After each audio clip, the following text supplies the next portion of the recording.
Hey everybody, I'm Truman. And I'm Thomas. And today we're reviewing Superman. Coming up next.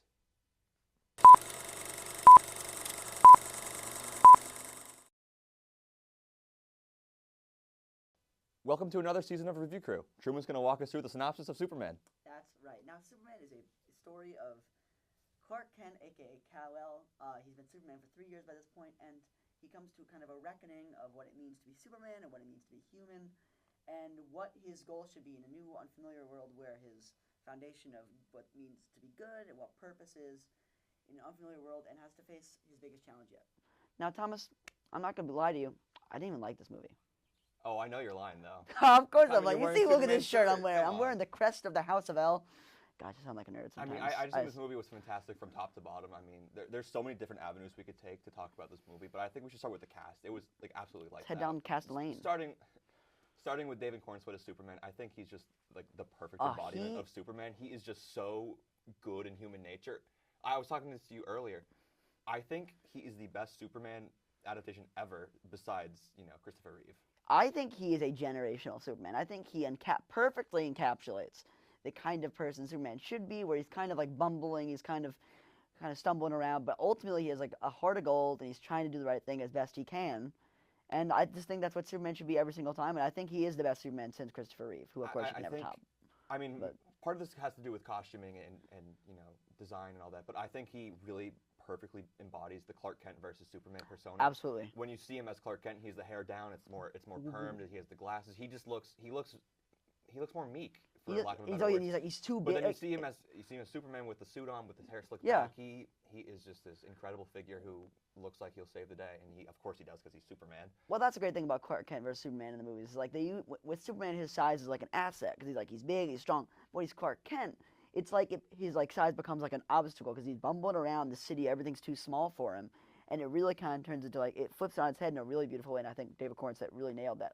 Speaking of nailed it, Nicholas Hoult as Lex Luthor and Rachel Brosnahan as Lois Lane. Two beautiful castings. I think my hot take for this movie is that I think Nicholas Hoult had the best performance in this movie. Really? I think besides maybe David Cornswood, because he was could just agree lights with you. out, I think Nicholas Hoult had by far the top. If you were really nice to me, maybe bought me a little bit of dinner, I could agree with you, because he is just, there's a look he gets in his eyes, Nicholas Hoult, when he's playing Lex Luthor in this, where it's like a glint of just pure malice, and that's something you only see once in your life, I think. And now I'm not well versed on Superman, but I thought it was really, really cool to see Lex Luthor have an entirely army of cronies and stuff to work with him. And you see him in the LexCorp Tower, the Luthor Corp Tower in this case, when they're all working in tandem to defeat Superman, when they use Ultramans to be kind of like their mascot or whatever. I think it's a fresh take on Lex Luthor, because he used to be a one-man army, I'm pretty sure. But now he has an entire army. He has the Lex bots. Is that what they're called? Yeah. Yeah. And I love the way they do Lois Lane. She's not just like a damsel in distress. She's like a real character who has differing opinions than Superman. They clash a little bit in that classic interview scene everyone's talking about. That's a really well made scene. She really drives him in this movie. She does. She drives him, and he drives her in a way that I think is a really great dynamic. And I think the way she kind of has her own narrative in this and learning kind of her own lesson is just really cool. And I think James Gunn has always been really good at kind of interweaving different characters and their arcs and what they learn throughout a movie. And kind of making it into one cohesive story. Yeah, let's talk about James Gunn's work on this movie. I think, the cinematography was great. I think the directing was great. I think the overall, flow of the story worked very, very well. Yeah. I particularly enjoyed that it opens up with this kind of monologue of you kind of, or not a monologue, a description of what's been going on, the past 3 years or whatever. Absolutely. I think it's interesting that we see Superman fail at the beginning.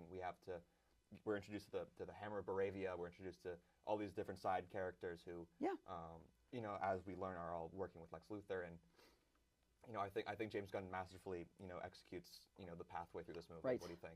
I think that, I mean, again, I think he's a master of kind of dialogue and narrative. I think he's pretty good. He's pretty good at his job. I'm gonna be honest. He just takes something, and he just makes you feel he makes a CGI animal.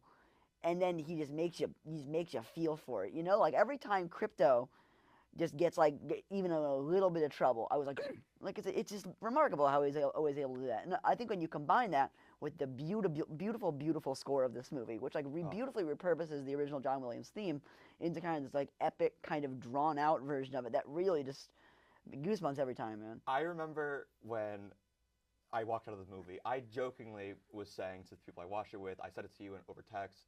I was like, man, they really make you like remember that he's Superman. Like every 30 seconds, every 45 seconds, they're just doing that main John Williams Yeah, he theme. goes To the point where wow. I was like, okay, is this a little bit overkill? Ultimately, no. It's No, not gonna, I don't think it's so at not all. detracting from my score at all. But Yeah. it's just remarkable how much they use the score to inflict hope into the people watching this movie and the people in the movie itself. That scene with Mr. Terrific with that little song, that's very reminiscent of the Yondu stuff from Guardians of the Galaxy, I think. was actually very surprised that happened because I remember James Gunn talking about how he didn't want to needle drop this movie, but then he walks out of the Mr. Terrific egg ship. I don't know what it's called. Couldn't fight it. But he has. I think it was very great. I think it was great too, and honestly, I'm Fun kind of. scenes. Those who know me best will know I'm a sucker for a good needle drop. I'm a sucker for people working while they're listening to some tunes. So I think that honestly really made it for me, and I'm really happy that he included that, especially at the end with the whole punk rocker ending where they're spinning around him in the chair and he's going. I think Let's that's talk really cool. about the middle of this movie where a lot of it's spent in the Pocket universe. Yes. There was a bit of My dad doesn't like that part. Not criticism, but there was a bit of nitpicking that it was a little bit dragged out, it was a little bit long.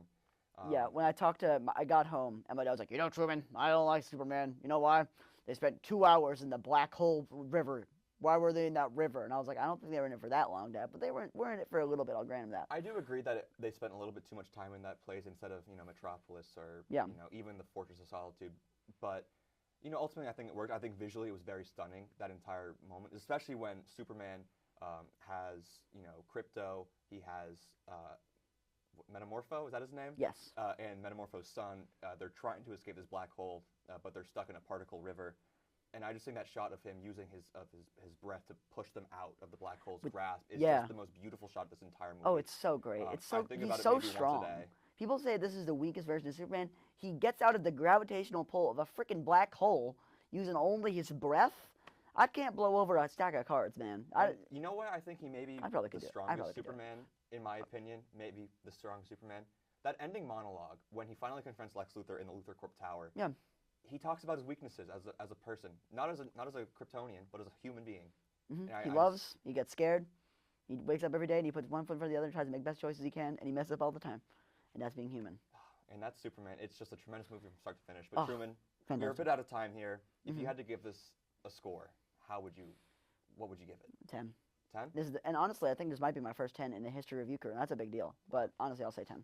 Early in the movie, there was a joke where Superman was trending as super blank. I'm not going to say that word; it's a swear. But this movie was super lit. Let's just say I'm going to give this a 10 out of 10. Utterly fantastic from start to finish.